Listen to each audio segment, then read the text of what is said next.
Abraham Lincoln once said, "I'd rather trust people and be disappointed every once in a while than to trust nobody and be miserable all the time." Do you ever feel miserable in your relationships? Do you ever feel there's something going wrong in the relationship? You just can't quite figure out, why is it that I have trust issues? And it might not just be with that one person. It might be over the course of your life. You might not even know a good relationship if you stumbled on one. In this video, I'm going to be planning on talking about some key elements to what goes into a trusting, healthy relationship. And what I want you to do is I want you to listen and kind of use maybe one or two important relationships in your life and try to rate on a scale of 0 to 10 whether that element is there. So I'm going to go over 10 of these elements that I found with my clients are very helpful for them to understand, not only to recognize a healthy relationship, but also recognize an unhealthy one. My name is Dr. Rob Smith, and I'm a performance psychologist, and I help people do better at what they do. If you're ready to jump in, let's go over those different elements. Number one, similarity. It's probably the number one reason why people become friends with somebody is because they have something in common. As a matter of fact, I think the number one predictor is actually proximity, physical proximity. Are your neighbors?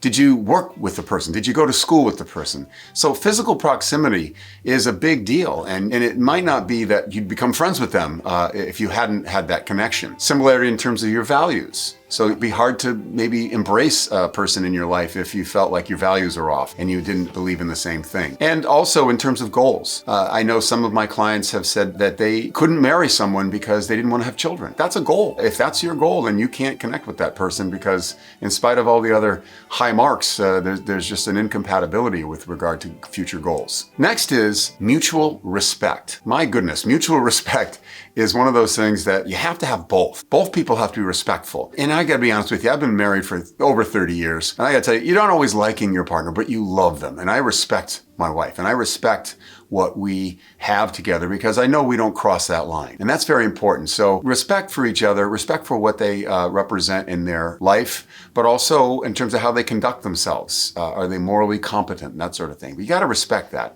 And are they competent in other areas of their lives? It's very important to have a competent friend or partner because if they're not, it's kind of hard to trust them. Do they apologize when they make a mistake? All right, so someone that's around you that always has a hard time acknowledging fault, that they just can't simply say, "I'm sorry, look, it's my bad." And they own it and they take responsibility and they make an effort to change. It's very important to have apologies so that you can start to mend fences when hurt does take place. And it's going to happen no matter who you're with. Say you apologize, but is there forgiveness? Do you find there's no forgiveness, that they keep bringing about, the person keeps bringing up the past hurt that you caused, maybe a mistake that you made, and they just can't seem to let it go. And it keeps bubbling back up again. That means there's no forgiveness. There's a grudge there. And you can't necessarily have a healthy relationship when you're kind of working through, old stuff that you can't change, that you wish you could do over again, but you can't. Or if you yourself hold on to grudges because for some reason you have some idea that if I hold on to that grudge, I'll feel morally superior or whatever it might be. But it's just not healthy. And it creates a sense of animosity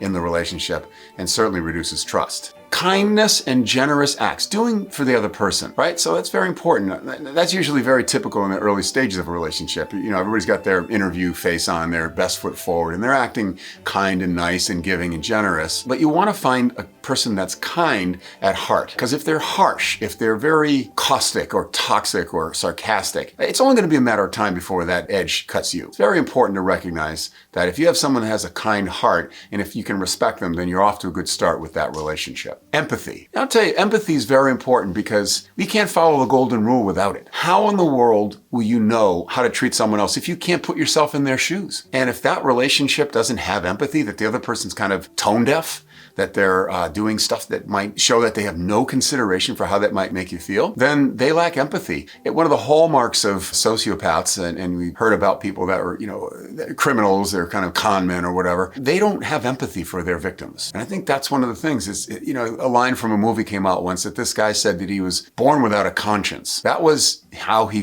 came out into the world. Now, I do agree that there are some people that are kind of wired for that, and you can recognize that, and you could probably watch a number of YouTube videos on how to live with a narcissist or a sociopath. But more importantly, if you recognize one, you're in an uphill battle. And you don't want to be with someone who can't feel what you're feeling, who can't put themselves in your perspective, because again, that's just going to feel alienating. And you yourself have to show these same qualities. You have to have empathy for your partner. Reciprocity. This is give and take. There's no healthy relationship where it's all give or all take. right? Because if all you're doing is you're just giving, and a lot of people I work with have had this give to get model for building rapport and relationship. And what they do is they feel like if they're doing all these nice things for the other person, they'll get back in return.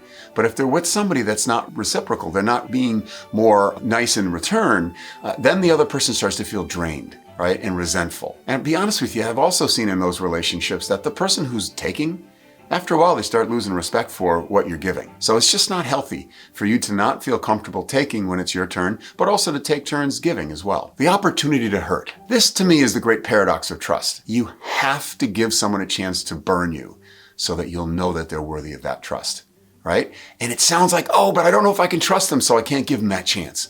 Well, you know what? You're never gonna know until you give them a chance to hurt you. And that might come in the form of self-disclosure. You might say something about your past that you kind of hope they won't share with someone else. So these are opportunities to hurt that over time that you start to recognize, oh my God, this person could have hurt me, they could have disappointed me, but they came through for me.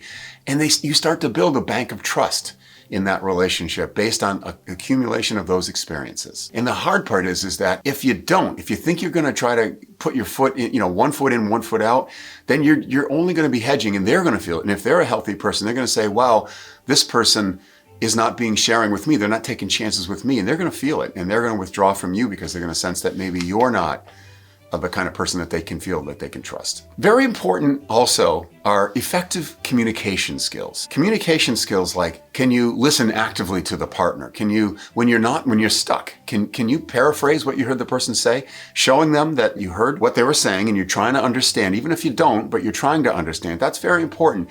And the person that's hearing you do that knows that you're trying, and so automatically it builds a little bit more of a sense of alignment with that person. But also finding the right words to describe your feelings. If all you have is anger and happiness, you got to build that vocabulary out. You got to learn how to use better words to describe how you're feeling so the other person can get on the same wavelength with you. Without it, there'll be that disconnect. And so again, conflict resolution, effective communication skills are critical. And finally, consistency over time. If there is one thing that you can look at this entire list that I just shared with you, consistency is what builds trust too. Because if they're kind to you one day and then they're mean to you another day, or they were apologetic one day and then they were a jerk, you're like, who am I with today?